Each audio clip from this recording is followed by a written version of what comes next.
அனைவருக்கும் வணக்கம். மேச ராசிக்காரர்களுக்கு ராசியின் அதிபதியாகவும் அஷ்டமாதிபதியாகவும் இருக்கக்கூடிய செவ்வாய் புதனின் உச்ச வீடும் ஆட்சி வீடுமாக இருக்கக்கூடிய 6ஆம் இடத்தில் அமர்கிறாருங்க.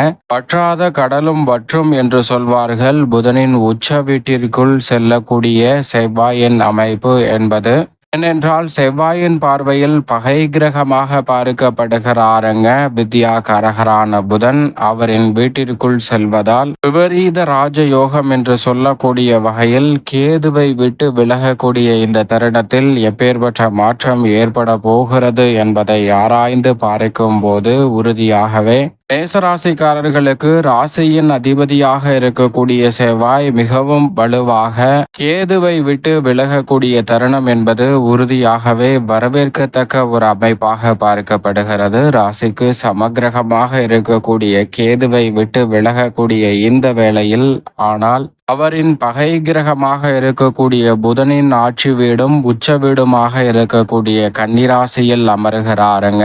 இது மேசராசிக்காரர்களை பொறுத்தவரைக்கும் 6ஆம் இடமாக பார்க்கப்படுகிறது. எனவே 6ஆம் இடத்திற்குள் ராசியின் அதிபதியாகவும் அதே சமயம் அஷ்டமாதிபதியாகவும் இருக்கிறாருங்க செவ்வாய். அவர் பொதுவாக கன்னிராசிக்குள் செல்லக்கூடிய தருணம் என்பது வற்றாத கடலும் வற்றும் என்று சொல்லக்கூடிய வகையில் அவ்வளவு சிறப்பான நன்மை நிறைந்த வாய்ப்பையும் சந்தர்ப்பத்தையும் எதிர்பார்க்க முடியாது. ஏனென்றால் செவ்வாயின் பார்வையில் பகை கிரகமாக இருக்கிறார் புதன். அதே போன்று ராகு கேதுவும் பகை கிரகமாக இருக்கின்றன. பகை கிரகத்தை விட்டு விலகுவதால் நன்மை கிடைத்தாலும் பகை கிரகத்தின் ஆட்சி வீட்டிற்குள் நுழைவதால் அதிக கவனம் தேவை. ஆனால் அதே வேளையில் இந்த தருணத்தில் ராசியின் அதிபதியான செவ்வாயை நட்பு கிரகமாக சமகிரகமாக பார்க்கக்கூடியவர்தான் வித்யாகாரகரான புதன். எனவே அவர் இந்த வேளையில் செவ்வாய் ஜென்மராசிக்குள் வருவதை காட்டிலும் புதனின் ஆட்சி வீடாக இருக்கக்கூடிய 6ஆம் இடத்திற்குள் செல்வதால் அதிக கவனம் நிச்சயமாக தேவை என்பது யதார்த்தமான உண்மை. ஆனால் கோல்சார விதியின் அடிப்படையில் செவ்வாய் ஒருவருடைய ஜாதக அமைப்பில் 3, 6, 10 மற்றும் 11 ஆகிய இடங்களில் அபரிவிதமான நன்மையை அள்ளி கொடுப்பார். அதில் ஒரு இடமாக கருதக்கூடிய 6ஆம் இடத்திற்குள் தான் நுழைந்திருக்கிறார்.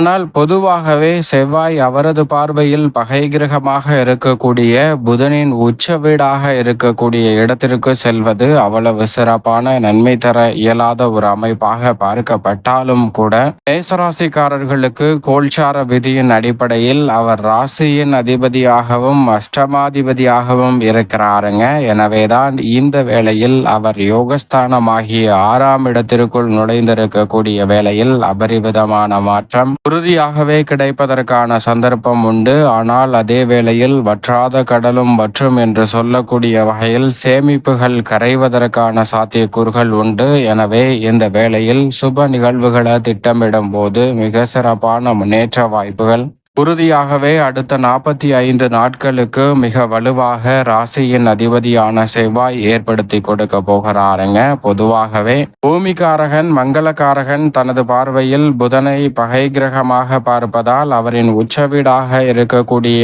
அந்த இடத்திற்குள் 6ஆம் இடத்திற்குள் நுழையும் போது எவ்வளவு கவனத்துடன் இருப்பார். நாம் பகைவரின் வீட்டிற்கு செல்கிறோம் என்றால் எவ்வளவு விழிப்புணர்வுடனும் கவனத்துடனும் செயல்படுவோம். அதே சமயம் அந்த பகைவர் நம்மளை நண்பராகவும் சமகிரகமாகவும் பார்க்கிறார். நண்பராக இருக்கிறார் என்றால் அவர் எப்படி நம்மளை கவனிப்பார் என்பதை பார்த்து கொள்ளுங்கள். அந்த வகையில்தான் செவ்வாயின் பார்வையில் பகை கிரகமாக இருந்தாலும் கூட புதனின் பார்வையில் சமகிரகமாக இருப்பதால் நல்ல மாறுதல் இந்த தருணத்தில் நிச்சயமாக மற்ற ராசிக்காரர்களை காட்டிலும் மேசராசிக்காரர்களுக்கு உண்டு. ஏனென்றால் ராசிக்கு அதிபதியாக இருக்கிறார். எனவே அவர் இந்த வேளையில் மிகுந்த விழிப்புணர்வுடன் செயல்படுவதற்கான முதன்மையான சந்தர்ப்பத்தை மேசராசிக்காரர்களுக்கு ஏற்படுத்தி கொடுக்க போகிறார்.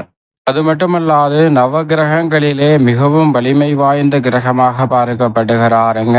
ஏனென்றால் செவ்வாய் தோஷம் இல்லை என்றால்தான் திருமணம் போன்ற பல சுப நிகழ்வுகளை விரைவாக சந்திக்கக்கூடிய வாய்ப்பும் சந்தர்ப்பமும் நிச்சயமாக தோஷமற்ற செவ்வாய் இருக்கும் போதுதான் நிறைவாக கிடைக்கும். அதே சமயம் செவ்வாய் வலுவாக இருக்கும் போது இந்த ஆற்றலுக்குரிய இணையான ஜாதக அமைப்பு கிடைத்தால் மட்டும்தான் திருமணம் போன்ற சுபகாரியங்கள் கைகூடுகிறது. எனவேதான் மனித வாழ்வில் மிக முக்கியமான ஒரு கிரகமாகவும் செவ்வாய் பார்க்கப்படுகிறார். அதோடு மட்டுமல்லாது உற்சாகம் உத்வேகத்தை அதிகரிக்கக்கூடிய ஆற்றலை அள்ளி கொடுக்கக்கூடியவராகவும் பார்க்கப்படுகிறாருங்க. அதோடு மட்டுமல்லாது பொதுவாகவே சகோதரக்காரகன், உத்வேகக்காரகன், மங்களக்காரகன், பூமிக்காரகன் என்று பல துறைகளில் தன்னுடைய ஆளுமையையும் அதிகாரத்தையும் செலுத்துவதால் பல பெயர்களில் அழைக்கப்படுகிறாருங்க. அப்படிப்பட்டவர் மிகவும் வலுவாக இந்த வேளையில் ருணரோக சத்துருஸ்தானம் என்று சொல்லக்கூடிய 6ஆம் இடத்தில் அமர்வதால் உறுதியாகவே ராஜயோகம் உண்டு. ஆனால் அவரது பார்வையில் பகை கிரகமான புதனின் வீட்டில் அமர்வதால் விபரீத ராஜயோகம் என்று சொல்லக்கூடிய வகையில் வில்லங்கங்கள் இருப்பது போல் தோன்றினாலும் ராஜயோக வாய்ப்புகளை நிறைவாக சந்திப்பதற்கான சந்தர்ப்பம் நிச்சயமாக உண்டு. அதோடு மட்டுமல்லாது நவகிரகங்களிலேயே குரு சனிக்கு அடுத்தபடியாக சிறப்பு பார்வை பெற்ற ஒரே கிரகமாக பார்க்கப்படக்கூடியவர் செவ்வாய் மட்டும்தான். ஏனென்றால் இந்த 3 கிரகநிலைகளுக்கு மட்டும்தான் சிறப்பு பார்வை உண்டு என்பதில் இருந்தே செவ்வாயினுடைய ஆளுமையையும் அதிகாரத்தையும் நாம் புரிந்து கொள்ள முடியும். அப்படிப்பட்டவர் இந்த வேளையில் 4ஆம் பார்வையாக 9ஆம் இடத்தையும், 7ஆம் பார்வையாக 12ஆம் இடத்தையும், 8ஆம் பார்வையாக ஜென்மராசியையும் பார்க்கிறாருங்க. புதன் ஆட்சி வீட்டில் அமர்ந்திருக்கக்கூடிய செவ்வாய் இந்த வேளையில் எதிர்பார்ப்பதை காட்டிலும் ஜென்மராசி, பாக்கியஸ்தானம், விரயஸ்தானம் ஆகிய இடங்களை பார்ப்பதால் பல்வேறு வகையான வீண் விரய செலவுகளை சுப விரயங்களாக மாற்றுவதற்கான சந்தர்ப்பம் நிச்சயமாக உண்டு.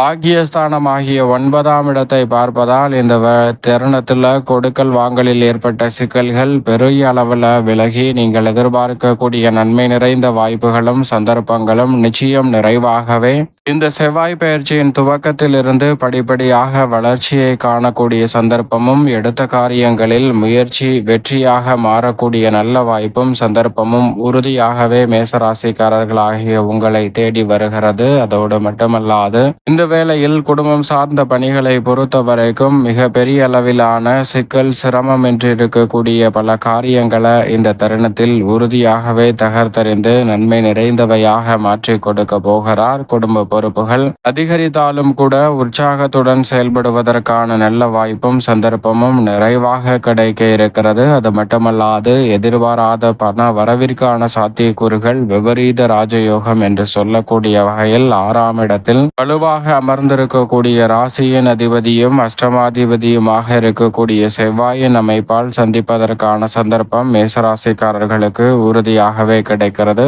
உத்தியோகம், தொழில் ரீதியான பணிகளில் நினைப்பதை காட்டிலும் இந்த தருணத்தில் உற்சாகத்தையும் உத்வேகத்தையும் அதிகரிக்கக்கூடிய வகையில் சிறப்பாகவும் திறன்படவும் செயல்படுவதற்கான வாய்ப்பையும் சந்தர்ப்பத்தையும் உருவாக்கி கொடுக்கிறாருங்க. நீங்கள் நினைப்பதை காட்டிலும் பல காரியங்களை நுணுக்கமாகவும் அதே சமயம் நுட்பமாகவும் மேற்கொள்ளக்கூடிய சந்தர்ப்பம் நிச்சயமாக செவ்வாயின் அமைப்பால் உண்டு. அதிரடியாகவும் தடாலடியாகவும் பணிகளை செவ்வன சிறப்பாக செய்து முடிக்கக்கூடிய நல்ல சந்தர்ப்பம் நிறைவாகவே கிடைக்கிறது. சற்று வேலை அதிகரித்தாலும் அவற்றை சுமாட்டாக சிந்தித்து செயல்படுத்துவதற்கான வாய்ப்பு நிறைவாக கிடைக்கிறது. தசாபுத்திகள் வலுவாக இருப்பின் புதிய விற்பனை நிலையம் திறத்தல், புதிய தொழில் துவங்குதல் போன்ற பணிகளில் நீங்கள் எதிர்பார்க்கக்கூடிய வெற்றி வாய்ப்பு நிறைவாகவே மேசராசிக்காரர்களாகிய உங்களை தேடி வருவதற்கான முதன்மையான அதிர்ஷ்ட யோகம் உண்டு. அதோடு மட்டுமல்லாது கலைத்துறை சார்ந்த பணிகளில் நீங்கள் நினைப்பதை காட்டிலும் பிரம்மாண்டமான வளர்ச்சி